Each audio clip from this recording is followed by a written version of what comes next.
वह वामदेव इस चैतन्य स्वरूप से ही इस लोक से उत्क्रमण कर इंद्रियातीत स्वर्गलोक में संपूर्ण कामनाओं को प्राप्त कर अमर हो गया, अमर हो गया। तो इसमें मुझे ये समझ नहीं आ रहा है कि हम इन कामनाओं को लास्ट तक पूरा करते रहेंगे फिर अमर होंगे, पहले अमर हो जाएंगे, या कुछ समझ नहीं आ रहा है इसमें। आपने जो ये वर्स सिलेक्ट किया है ये ऐत्रेय उपनिषद से है और ये इस उपनिषद का लास्ट वर्स है ऐत्रेय उपनिषद का। इसमें कहा जा रहा है वह इस चैतन्य रूप से ही इस लोक से उत्क्रमण कर इंद्रियातीत स्वर्ग लोक में संपूर्ण कामनाओं को प्राप्त कर अमर हो गया। तो अब इसको थोड़ा आराम से समझना पड़ेगा, बिकॉज अब जैसे हम समझते हैं अगर उस तरीके से आप इसको समझेंगे तो इसका कुछ और ही मतलब निकाल लेंगे। तो यहाँ पे कुछ लोग ये भी आर्ग्यू करेंगे कि देखो यहाँ पे स्वर्गलोक की बात करी गई है उपनिषद में, तो इसका मतलब स्वर्गलोक है कोई ना कोई, नरकलोक भी होगा फिर अगर स्वर्ग है तो। और संपूर्ण कामनाओं को प्राप्त करके अमर हो गया, व्हाट डज दैट मीन? कौन अमर हो गया? क्या बॉडी अमर हो गई? क्या स्वर्गलोक में बॉडी जाती है? बॉडी तो जल जाती है यहाँ पर। तो कौन है जो अमर हो गया? तो अब इसको अगर आप ब्रेक डाउन करेंगे तो आराम आराम से एक एक वर्ड को देखेंगे तो आपको क्लियर होता चला जाएगा। वह इस चैतन्य स्वरूप से ही इस लोक से उत्क्रमण कर इंद्रियातीत स्वर्ग लोक में, मतलब यहां पर कहा जा रहा है कि चैतन्य का जो स्वरूप है, यहां पर वह की बात करी जा रही है। वह कौन? जो आत्मज्ञानी है, जिसको आत्मज्ञान हो गया है, जिसको आत्मबोध हो गया है और जिसने चैतन्य स्वरूप को सिर्फ थ्योरेटिकली नहीं समझा है बल्कि प्रैक्टिकली एक्सपीरियंशली समझा है और ये भी समझा है कि वो मुझसे अलग नहीं है, वो मैं ही हूं। सो द मोमेंट एक पर्सन को ये रियलाइजेशन हो जाता है कि मैं वो हूं, तो वो पर्सन जो कि पढ़ रहा था, सुन रहा था, वो कहां गया? क्योंकि दो में से एक ही हो सकता है ना वो। या तो वो चैतन्य स्वरूप है जिसको ब्रह्म कहते हैं, जिसको आत्मा कहते हैं, जिसको तत्व कहते हैं, जिसको ओम कहते हैं। तो या तो वो जो पुरुष है, या तो वो इंसान ये बॉडी है या माइंड है, या वो चैतन्य स्वरूप है। तो जहां उसको ये रियलाइजेशन हो गया, not just theoretically but actually, उसने चैतन्य के स्वरूप को देख लिया साक्षात, नॉट आंखों से, इंद्रियातीत यहां पे सामने लिखा भी हुआ है। तो वो इंद्रियों को और इस लोक को, ये जो पूरा का पूरा लोक है, इसको मृत्यु लोक भी बोलते हैं, इसको ट्रांसेंड कर गया। मतलब वो यही है। ट्रांसेंड कर गया मतलब ये नहीं कि वो भाप बन गया या उड़ गया, क्योंकि ये भी इमेजिनेशन कुछ लोगों के माइंड में आ सकती है जो बहुत ही मिस्टिकली सोचते हैं और प्रॉपर्ली चीजों को नहीं देखते हैं, प्रॉपर्ली नहीं समझते हैं। तो ये कहा जा रहा है कि वो इस मृत्यु लोक में रहते हुए ही, इंद्रियों के रहते हुए ही, मन बुद्धि चित्त अहंकार के रहते हुए ही उस सबको ट्रांसेंड कर गया। और कहां पहुंच गया? वो इंद्रियातीत, यानी इंद्रियों से भी जो अतीत है, इंद्रियों से भी जो पहले है, जो पहले ही विराजमान है। जब इंद्रिया भी नहीं थी, इंद्रिया मतलब ये शरीर भी नहीं था, तब जो था उस लोक में पहुंच गया वो, स्वर्ग लोक में। तो स्वर्ग लोक लोग जैसा समझते हैं वैसा नहीं है कि कहीं बादलों के ऊपर कहीं पर है, या ऊपर है, नीचे है, वॉटेवर। इसको ब्रेक करो। एक है मृत्यु लोक, मतलब क्या? जहां पर जन्म होता है और मृत्यु होती है। तो हम इस वक्त मृत्यु लोक में हैं। तो क्या स्वर्ग लोक कहीं और है? नर्क लोक कहीं और है? स्वर्ग लोक, ध्यान से समझो, स्वर, जहां पर स्वर है और उस स्वर के बारे में आप जानते हो, not just theoretically but actually, और ये भी समझते हो कि वो जो स्वर है, वो जो नाद है, जिसको अनंत नाद भी बोलते हैं, वो मुझसे अलग नहीं है, वो ही मैं हूं। तो आप स्वर्गलोक में हो। अब आप जन्म और मृत्यु से परे हो। लेकिन अगर आप ये नहीं जानते हो और आप अपने अहंकार के हिसाब से चल रहे हो, काम क्रोध लोभ मद मोह इसके हिसाब से चल रहे हो, तो यही नर्कलोक है, कहीं दूर थोड़ा ही है। तो बहुत सारे लोग हैं जो नर्क में जी रहे हैं, यहीं पर इसी लोक में, क्योंकि इसी लोक की बात हो रही है। जिसने ये कहा है, जिसने ये सुना है, जिसने ये लिखा है, सब इसी लोक से है। इसी धरती पर ये सब हुआ है, कहीं किसी दूसरे प्लेनेट की बात नहीं हो रही है। तो यहीं पर सब कुछ है। जब आप उस स्वर से, जो कि अनादिकाल से है, यानी ये सब जो हमको दिख रहा है, ये सब एक स्वर नहीं है तो और क्या है? रॉ फॉर्म में अगर देखा जाए तो जहां पर वाइब्रेशन है वहां पर साउंड है. You may or may not be able to perceive it with your ears, but you may need some other instrument to perceive it. जैसे ये है तो ये भी स्वर है, जहां पर वेव है वहां पर स्वर है. तो इन सब का जो सोर्स है पूरे ब्रह्मांड का, और जो चैतन्य का स्वरूप है, मतलब consciousness in its raw form, actual consciousness, वो नहीं जिसको हम समझते हैं. बिकॉज हम सेंसेशन को कॉन्शियसनेस समझते हैं. सेंसेशन हो रही है तो मैं कॉन्शियस हूं, नहीं है तो मैं कॉन्शियस नहीं हूं. जबकि एक ही टाइम पे आपको अपनी बॉडी के अलग अलग पार्ट्स में सेंसेशन महसूस हो भी सकती है और नहीं भी हो सकती है. साइंटिफिकली आज की डेट में पॉसिबल है. अगर इस पार्ट की हम सेंसेशंस को ब्लॉक कर देते हैं, ब्रेन तक नहीं पहुंचती है, तो देखा जाए तो इस हाथ के स्टैंड पॉइंट से आप अनकॉन्शियस हो, लेकिन इस हाथ के स्टैंड पॉइंट से आप कॉन्शियस हो. So what needs to be understood here is कि इस लोक से उत्क्रमण कर इंद्रियातीत स्वर्ग लोक में संपूर्ण कामनाओं को प्राप्त कर अमर हो गया. संपूर्ण कामनाओं को प्राप्त कर. अब ये बहुत बड़ी स्टेटमेंट है. संपूर्ण कामनाएं तो किसी की भी पूरी नहीं होती, हो ही नहीं सकती. तो यहां पर क्या कहा जा रहा है? क्या यहां पे कुछ गलत कहा जा रहा है? किस स्टैंड पॉइंट से कहा जा रहा है वो समझना पड़ेगा. कि एक इंसान है, उसकी संपूर्ण कामनाएं पूरी हो गई. कैसे हो सकती है? इंसान की हो ही नहीं सकती, यानी अज्ञानी की हो ही नहीं सकती, क्योंकि उसकी कामनाएं अनलिमिटेड है. अज्ञान जो है वो जड़ है सारी की सारी कामनाओं का. अज्ञान मतलब ignorance. That is the root cause of all desire. Ignorance of who I am. जैसे एक भिखारी है, सड़क के साइड में भीख मांग रहा है, तो उसकी कामना क्या है? कि अगर लोग उसको ऑन एन एवरेज मानो 2 रुपए देते हैं, 5 रुपए देते हैं, तो कोई ऐसा इंसान आ जाए जो उसको 50 रुपए दे दे, 100 रुपए दे दे, इससे ऊपर वो नहीं सोच सकता. यही उसकी कामना है. बट सोचो उसको पता लग जाए कि जो इस प्लैनेट का नहीं, इस पूरे यूनिवर्स का जो सबसे प्रॉस्परस देश है या प्लैनेट है, उसका वो राजा है, जहां पर सबसे ज्यादा वेल्थ है. इतनी वेल्थ है कि जिसको उसके जैसे लाखों लोग मिलकर के भी गिन नहीं सकते हैं. तो उसकी वो कामना कहां गई? 10 रुपए की, 20 रुपए की, 50 रुपए की, 100 रुपए की. तो कामना कब तक है? जब तक वो जानता नहीं है कि वो एक्चुअल में कौन है. जब तक वो ये नहीं जानता है कि इस पूरे यूनिवर्स में जो भी कुछ है वो सब उसी का है, जब तक वो ये नहीं जानता है, तब तक कामना रहेगी रहेगी, उसको मिटाने का कोई तरीका नहीं है. इसीलिए every human being is driven by desire. And इसका ऑपोजिट क्या होता है? फियर. डिजायर पूरा ना होना इज फियर. इसी का डर होता है. जिस चीज का हमारे अंदर डिजायर होता है उसी के ना पूरे होने का डर होता है. डिजायर नहीं होता तो डर भी नहीं होता. तो जो इंसान अपनी कामनाओं से मुक्त हो गया वो भय से भी मुक्त हो गया. जो कामनाओं से मुक्त हो गया वो क्रोध से भी मुक्त हो गया. क्रोध किस लिए उत्पन्न होता है?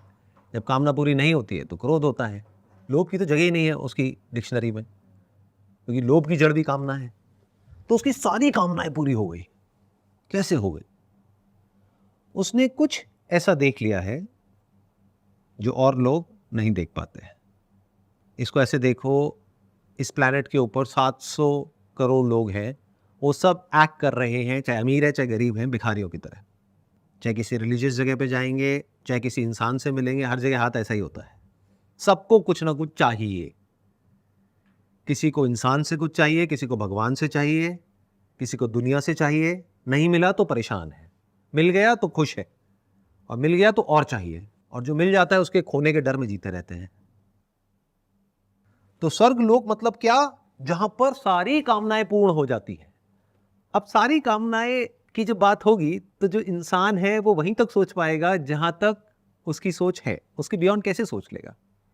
तो इसका मतलब लोग क्या निकालेंगे कि जो हमारी कामनाएं हैं वो सारी पूरी हो जाएंगी. एक इंसान की क्या कामनाएं होती हैं? बॉडी से रिलेटेड होती है, पावर से रिलेटेड होती है, वेल्थ से रिलेटेड होती है. तो अगर आप ध्यान से देखोगे जो स्वर्ग लोक है उसकी जो इमेजिनेशंस हैं वो ऐसी ही है. क्योंकि जिसने उसके बारे में इमेजिन किया इसको पढ़ करके या कहीं पर भी पढ़ करके, उसके माइंड में यही आया, क्योंकि वही उसकी अनफुलफिल्ड कामनाएं थी. उसको ये नहीं पता कि स्वर्ग को नर्क बनने में देर नहीं लगती है. बट ये वो समझ सकता है जिसने जीते जी स्वर्ग को देख लिया हो यहीं पर, इस धरती पर. आपको एक बहुत सिंपल एग्जाम्पल देता हूं. जो आपका फेवरेट खाना है, जब वो मिलता है और स्पेशली आपको भूख लगती है, बहुत भूख लगी हुई है और वो मिल जाए, तो क्या वो स्वर्ग नहीं है? लेकिन वही अगर बार बार मिलने लग जाए, वो चीज रिपीट होने लग जाए, तो नर्क बनने में कितनी देर लगेगी?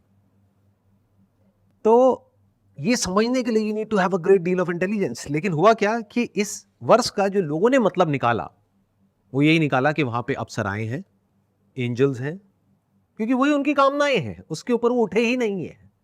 वहां पर वेल्थ है, वहां पर पावर है, वो बहुत ही सुंदर सी जगह है बादलों के ऊपर कहीं पर। तो ये लोगों ने स्वर्ग का मतलब निकाल लिया, जहां तक उनकी समझ थी वहीं तक। जैसे एक बच्चे को बोलो स्वर्ग को इमेजिन करो, क्या करेगा? यही करेगा। तो बड़े देखने में बड़े लगते हैं, दिमाग से बालक बुद्धि है। ये बात समझने के लिए और एक्सेप्ट करने के लिए बहुत करेज चाहिए, बिकॉज जब आप इस बात को समझ जाते हो और एक्सेप्ट कर लेते हो, तब गुंजाइश है कि शायद आप कुछ और बड़ा डिस्कवर कर पाओगे। नहीं तो शरीर बड़ा हो जाएगा, लेकिन दिमाग से बच्चे ही रहोगे और बच्चे बन करके ही मरोगे। 99.99999999% लोग ऐसे ही हैं इस दुनिया में। करोड़ों अरबों में कोई एक की मैं बात नहीं करता। तो दुनिया ऐसी ही है। मतलब क्या है? बिल्कुल बच्चों के जैसी उनकी बुद्धि है। तो ऐसे ही स्वर्ग को इमेजिन कर लिया, जहां पे सारी कामनाएं पूर्ण हो रही है। कैसे हो सकती है सारी कामनाएं पूर्ण? क्या इतनी सी बात हमको समझ नहीं आ रही है? जैसे ही एक कामना पूरी होती है, तो उसके बाद में जो थ्रेशोल्ड है वो बढ़ जाता है कामनाओं का। फिर एक ऐसा पॉइंट आ जाता है जिसके बियॉन्ड वो पॉसिबल ही नहीं है, क्योंकि हमारे जो सेंसेस है उसकी लिमिटेशन आ जाएगी। तो सारी कामनाएं कभी पूर्ण हो ही नहीं सकती। जैसे आपके अंदर खाने की कामना है, तो एक ऐसा पॉइंट आएगा जब पेट भर जाएगा, अगर फिर भी खाते गए तो पेट फट जाएगा। तो सारी कामनाएं पूर्ण हो कैसे सकती हैं? It is not possible. मुझे और चाहिए, और की क्या डेफिनेशन है? और तो कितना भी मिल जाए वो कभी खत्म ही नहीं होता है। तो सारी कामनाएं पूर्ण होना इज नॉट पॉसिबल। तो कामनाएं डिसॉल्व हो जाती है। अगर कामना को भी आप ध्यान से ब्रेक डाउन करोगे ना वर्ड को, तो देखो उसमें कितना इंटरेस्टिंग एक मीनिंग छुपा है। कामना, जो काम ना आए वो कामना, और उसी में सब उलझे हुए हैं। अब यहां पे जो जरूरत है और कामना है उसमें फर्क करना जरूरी है, नहीं तो लोग कंफ्यूज हो जाएंगे। वो कहेंगे क्या इसका मतलब हम कुछ भी ना करें, बैठ जाए? अरे भाई, जो आपकी जरूरतें हैं उसके लिए तो करना पड़ेगा। वहां पर तो कोई सवाल है ही नहीं। आप चाहे चाहो चाहे ना चाहो, प्यास लगी है तो पानी चाहिए। वो कामना नहीं है, वो नीड है। बट नीड में और डिजायर में जमीन आसमान का फर्क है। जैसे मोक्ष चाहिए या ऐसा अल्टीमेट कुछ, वो भी नहीं पूरा होगा, या ऐसे कामना उठना ही गलत है? जो स्पिरिचुअलिटी रिलेटेड कामनाएं होती हैं उसकी भी जो जड़ है वो अज्ञान है। अज्ञान मतलब क्या? कि हमें ये लगता है कि हम या तो ये बॉडी है, या फिर अगर बहुत ज़्यादा आपने स्पिरिचुअलिटी पढ़ ली है और अच्छे से नहीं समझी है, तो दिमाग में क्या आ जाएगा कि मैं बॉडी तो नहीं हूँ, लेकिन मैं एक जीव हूँ। अगर किसी ऐसे इंसान से बात करोगे जिसने कभी स्पिरिचुअलिटी को नहीं पढ़ा है, नहीं समझा है, उसके लिए आत्मा का मतलब क्या, मैं का मतलब क्या, ये बॉडी। जिसने ज़्यादा पढ़ लिया स्पिरिचुअलिटी को इधर उधर से खुद ही, या फिर किसी ऐसे गुरु से जो खुद नहीं समझता है और आपको समझा रहा है या समझा रही है, तो आपके लिए आत्मा का मतलब क्या हो जाएगा कि आप ये बॉडी नहीं हो, you are not this body, but you are soul. आप आत्मा हो। अच्छा, आत्मा मतलब क्या? आत्मा मतलब जीवात्मा, और एक होता है परमात्मा। तो जीवात्मा को परमात्मा में मिलाना है, इसको मोक्ष कहते हैं। जीवात्मा का क्या होता है? वो ना बहुत सारी योनियों के थ्रू होती हुई यहां तक पहुंची है। अब उसको मौका मिला है मुक्त होने का। वो चाहे तो मुक्त हो सकती है। अगर अभी भी उसने इस मौके को गंवा दिया, तो अगली बार फिर जन्म होगा, फिर जन्म होगा, फिर जन्म होगा। ऐसा हम समझते हैं। ये सब बकवास है। सच क्या है कि जीवात्मा, आत्मा, परमात्मा, इस सब में कोई फर्क है ही नहीं। जब आप इसको पढ़ोगे, ध्यान से समझोगे, तो आपको समझ आएगा। तो मोक्ष कहाँ है? तो मोक्ष है सिर्फ ये जान लेना कि जीवात्मा में और परमात्मा में और आत्मा में कोई फर्क है ही नहीं। जीवात्मा है ही नहीं, आपकी अपनी कोई सेपरेट एग्जिस्टेंस है ही नहीं। तो आपका जो सेपरेट कर्मों का अकाउंट है, ऐसा कोई अकाउंट है ही नहीं। ये हमारे सारे फंडे हिल जाएंगे जो भी आज तक हम मानते आए हैं, सुना है, करा है। जैसे इस बॉडी के अंदर जो स्पेस है उसको हम बोलते हैं जीवाकाश, बाहर जो है उसको बोलते हैं परम आकाश। इन दोनों को मिलाना है। पहले ये तो देखो कि ये दोनों अलग है भी या नहीं है। अलग हो तो मिला देना। तो जब आप ऑब्जर्व करते हो आप समझते हो कि जीव आकाश में और परम आकाश में कोई फर्क है ही नहीं। आकाश के स्टैंड पॉइंट से देखा जाए तो क्या बड़ा और क्या छोटा, सिर्फ आकाश है, चाहे वो अंदर हो चाहे बाहर हो। तो ये अंदर और बाहर का जो कॉन्सेप्ट है वो आत्मा में कहीं पर भी एग्जिस्ट नहीं करता है, क्योंकि वो अखंड है, मतलब उसको ब्रेक नहीं किया जा सकता है। तो किस स्टैंड पॉइंट से कहा जा रहा है कि वो स्वर्ग लोक में संपूर्ण कामनाओं को प्राप्त कर अमर हो गया। तो कौन अमर हो गया? ध्यान से सुनो, ध्यान से समझो। पहले तो स्वर्ग लोक क्या है?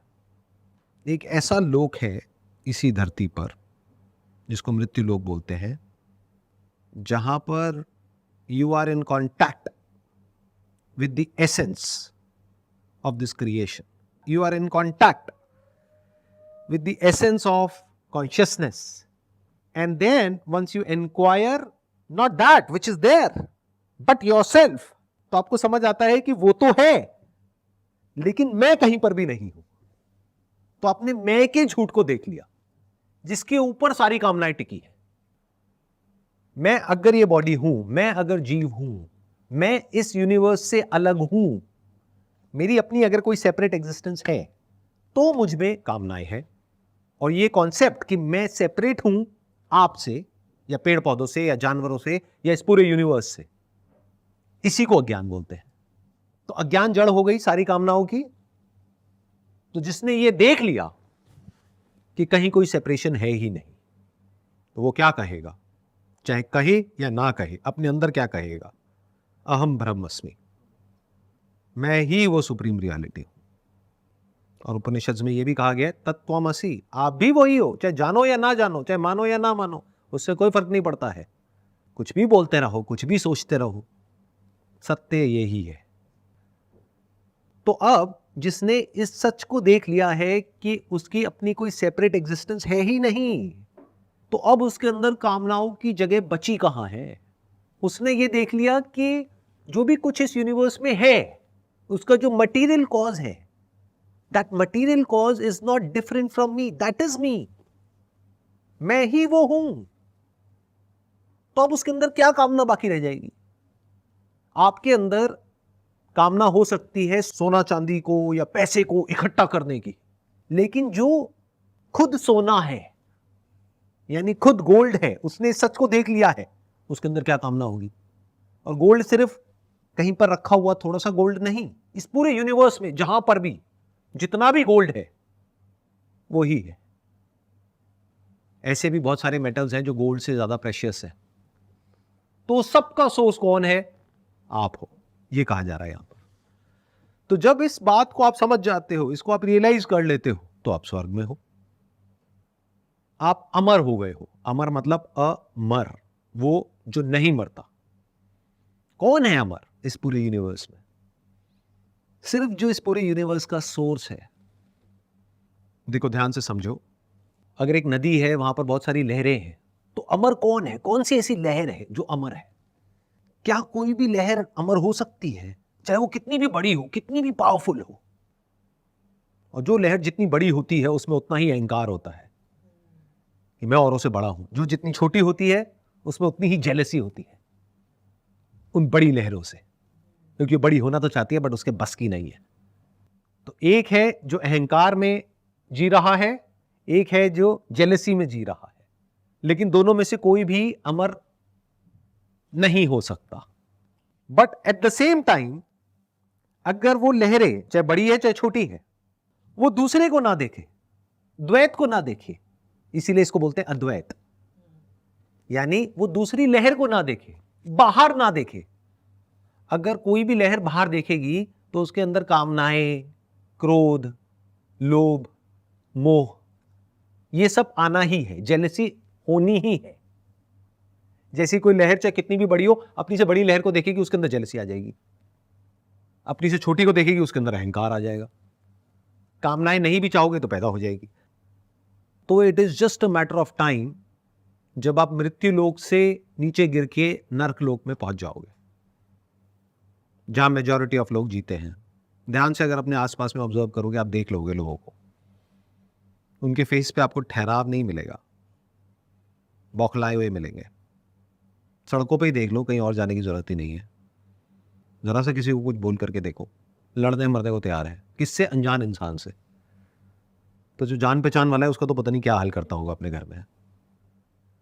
इसी को नर्क लोग बोलते हैं कि अंदर से फटने के लिए तैयार हैं लेकिन फट नहीं सकते हैं, क्योंकि फिर उनके लिए जीना और मुश्किल हो जाएगा। तो अगर जो उनके अंदर है वो उन्होंने बाहर एक्सप्रेस किया तो मरे, नहीं किया तो मरे। इसको नर्क बोलते हैं। तो लोग नर्क में जी रहे हैं। क्यों? क्योंकि वो बाहर देखते हैं।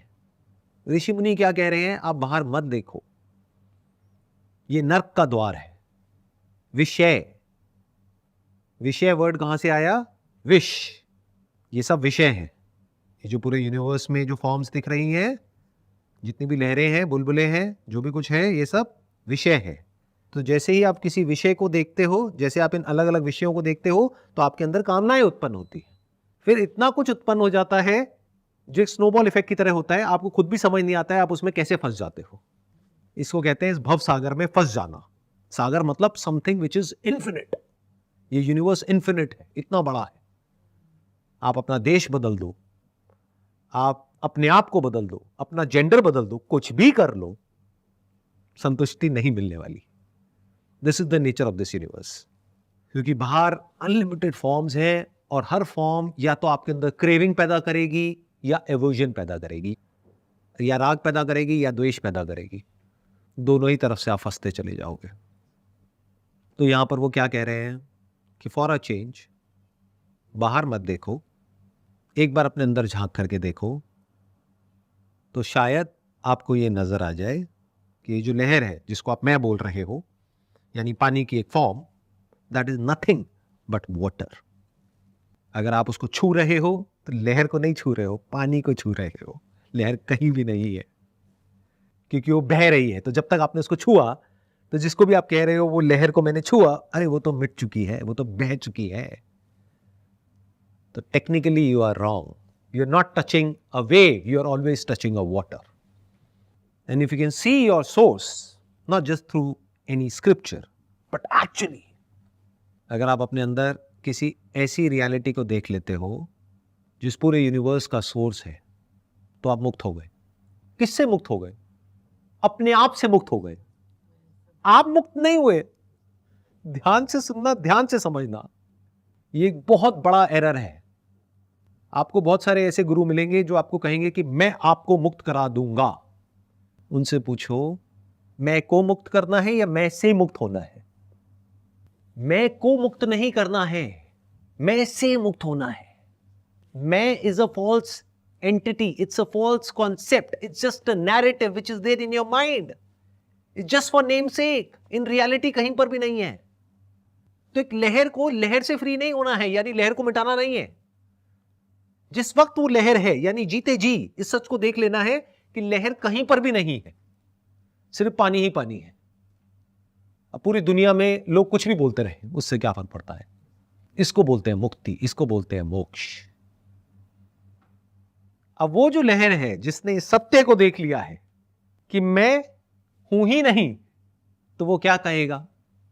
या तो वो कहेगा मैं नहीं हूं, परमात्मा ही है। इसको भक्ति कह सकते हो। बट वहां पर कोई सेपरेशन नहीं होगा भक्त में और जिसकी भक्ति की जा रही है उसमें। अगर सेपरेशन है तो वो भक्ति नहीं है, वहां पर कामना होगी, चाहे वो कामना मुक्ति की ही क्यों ना हो। There can't be any desire, अगर राइट अंडरस्टैंडिंग से आप वहां तक पहुंचे हो तो एक लहर क्या कहेगी जब उसके अंदर भाव उठ रहा है कि पानी ही परमात्मा है? इसको भक्ति कहते हैं। एक ज्ञानी क्या कहेगा? मैं ही पानी हूं। अब वहां पर कोई अहंकार नहीं है, ये सत्य है। तो घटिया से घटिया लहर भी मैं हूं, अच्छी से अच्छी लहर भी मैं हूं। अगर आप कॉन्सेप्चुअली देखोगे तो सुर भी मैं हूं, असुर भी मैं हूं। सुर मतलब वो जो इस यूनिवर्स में एक सुर है उससे जुड़े हुए हैं। असुर वो जो एक सुर है इस यूनिवर्स में जो बहुत ही सटल है, जो इंद्रियों के परे है, मन के परे है, बुद्धि के परे है, जिनको उसके बारे में कुछ अता पता नहीं है। और उनके जो जीने का जो सेंटर पॉइंट है वो सिर्फ और सिर्फ अहंकार है। उनके लिए इस शरीर के अलावा और कुछ इस दुनिया में है ही नहीं, और अगर है तो वो उसको यूज करेंगे अपनी पावर्स को बढ़ाने के लिए, वो असुर। जब इस तरीके से आप देख लेते हो तो आप जीते जी, मरने के बाद नहीं, आप स्वर्ग लोक में हो, एक ऐसा लोक जहां पर इतना मधुर स्वर है जिसको अगर आप अच्छे से समझ सकते हो तो वहां पर आप चाहो भी तो कोई कामना बाकी नहीं रह जाती है। तो वह जिसने इस तरीके से जान लिया है वो संपूर्ण कामनाओं को प्राप्त कर, यानी कामनाओं की जो जड़ है वो कट गई, अज्ञान ही कट गया। कामना किसके अंदर है? लहर के अंदर ही तो है। लहर जो है ही नहीं, उसके अंदर इतनी सारी कामनाएं हैं। किससे रिलेटेड? लहर से रिलेटेड। सोचो पानी के अंदर क्या कामना होगी? वो पानी जो नदी में भी है, समुद्र में भी है, इस प्लैनेट पर भी है और प्लैनेट्स पर भी है, चाहे हमें पता नहीं है। उसके अंदर क्या कामना होगी कि मुझे और कुछ चाहिए, जो चाहिए वो भी पानी का ही बना है। तो ये बिल्कुल ऐसा हो गया, पानी को और पानी चाहिए। तो अगर कोई अच्छे से समझ जाएगा तो उसकी सारी कामनाएं मिट गई, पूरी नहीं हुई है, मिट गई, उसकी जड़ ही कट गई। क्योंकि कामनाएं पूरी हो ही नहीं सकती, क्योंकि वो है ही नहीं, क्योंकि वो ऐसी एक एंटिटी पे टिकी है जो है ही नहीं। ये बिल्कुल ऐसा है कि मैंने भूत को मार दिया। आपने भूत को मारा नहीं है, आपने सच को देख लिया कि भूत है ही नहीं। दोनों में जमीन आसमान का फर्क है। मोक्ष मतलब एक ऐसे भूत से छुटकारा जो है ही नहीं। वो आपको कैसे मिला? जब आपने उस भूत के सच को देख लिया तो आप भूत से मुक्त हो गए। किस भूत से? जो है ही नहीं, जो था ही नहीं। तो वो अमर हो गया। अमर क्यों हो गया? क्योंकि अब वो लहर तो मिटेगी, उसको बचाने का कोई तरीका नहीं है, लेकिन पानी को मिटाने का कोई तरीका नहीं है। लहर मिट जाएगी, यानी उस ज्ञानी की बॉडी तो मिट जाएगी, बट उसके अंदर मौत का कोई भय नहीं है, क्योंकि वो इस बॉडी से पहले भी था और इस बॉडी के जाने के बाद भी वो हर जगह है। और जब मैं हर जगह बोल रहा हूं तो it covers the entire realm of space and time. एक ऐसा भी वक्त होगा जब प्रलय होगी, यानी कि लय हो जाएगा। यानी कि साइंटिफिकली हमें पता है कि सन की भी अपनी एक एज है, इस प्लैनेट की भी अपनी एक एज है। Everything is in time and space in this entire universe.